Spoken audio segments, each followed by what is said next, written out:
Happy freedom day. మీలో చాలా మందికి ఒక డౌట్ ఉండొచ్చు, మన ఇండియాలో నిజంగానే ఫ్రీడమ్ ఉందా అనేసి. సమాధానం నేను చెప్తా అండి. ఒక తాగుబోతు మంచిగా తాగేసి మిడ్ నైట్ హాస్పిటల్ లోపలికి వెళ్లి అక్కడ 36 hours కంటిన్యూస్ గా నైట్ షిఫ్ట్ చేసి రెస్ట్ తీసుకుంటున్న ఒక లేడీ డాక్టర్ ని రేప్ చేసి మర్డర్ చేసి మళ్ళీ ఇంటికి వెళ్లి ప్రశాంతంగా హ్యాపీగా పడుకుంటున్నాడు అంటే మన ఇండియాలో కాకుండా ఇంకా వేరే ఏ కంట్రీలో ఇంత మంచి ఫ్రీడమ్ ఉంటుంది.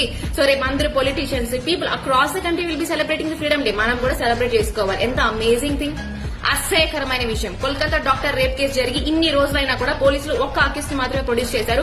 బట్ డాక్టర్ అటాప్సీ రిపోర్ట్ ఏం చెప్తున్నారంటే మోర్ దెన్ 1 person ఇన్వాల్వ్ అయ్యి ఉండొచ్చు, ఇది ఒక గ్యాంగ్ రేప్ అయ్యి ఉండొచ్చు అని చెప్తున్నారు. బికాస్ వాళ్ళకి దొరికిన శాంపిల్స్ లో మోర్ దెన్ 1 person ఒక శాంపిల్ ఇన్వాల్వ్ అయ్యింది. బట్ స్టిల్ ఒక్క అక్యూస్ ని మాత్రమే ప్రొడ్యూస్ చేశారు. అండ్ ఆ ఒక్క అక్యూస్ కూడా ఎంత అహంకారంగా సమాధానం చెప్తున్నాడో తెలుసా. నన్ను ఊరు తీసేసుకోండి, నేను తప్పు చేశాను, తీసేసుకోండి, ఎంత అహంకారంగా చెప్తున్నాడు. And he never felt guilt at all. And ఈ సినారియో ఎక్కడో మారుమూల గ్రామంలో జరగలేదు, మంచి హాస్పిటల్లో, ఒక ఫేమస్ హాస్పిటల్లో, మనుషులు అందరూ ఉండే ఒక హాస్పిటల్లో జరిగింది. ఒక డాక్టర్ కి ఇలాంటి సినారియో అయితే ఒక నార్మల్ అమ్మాయికి ఇంకెలాంటి సినారియో. అండ్ ఆమెకి ఎన్నో డ్రీమ్స్ ఉంటుంది. She's going to be doctor. 10 years of hard work ఆమెది. బట్ ఆమె డ్రీమ్ అట్ 31 years ఎవడో రోడ్ లో పోయే వాళ్ళ కంప్లీట్ గా షాటర్ అయిపోయింది. వీడికి పనిష్మెంట్ తొందరగా ఇవ్వకపోతే నిర్భయ 1, 2, 3, 4, 5, 6 అని ఇలా జరుగుతూనే ఉంటుంది. ఎవ్రీ 3 months కి 6 months కి 1 year కి ఇలాంటి నిర్భయ కేసులు వస్తూనే ఉంటుంది. సో పనిష్మెంట్ మనం ఎంత తొందరగా ఇస్తామో అప్పుడే ఇలాంటి కేసెస్ స్టాప్ అవుతుంది.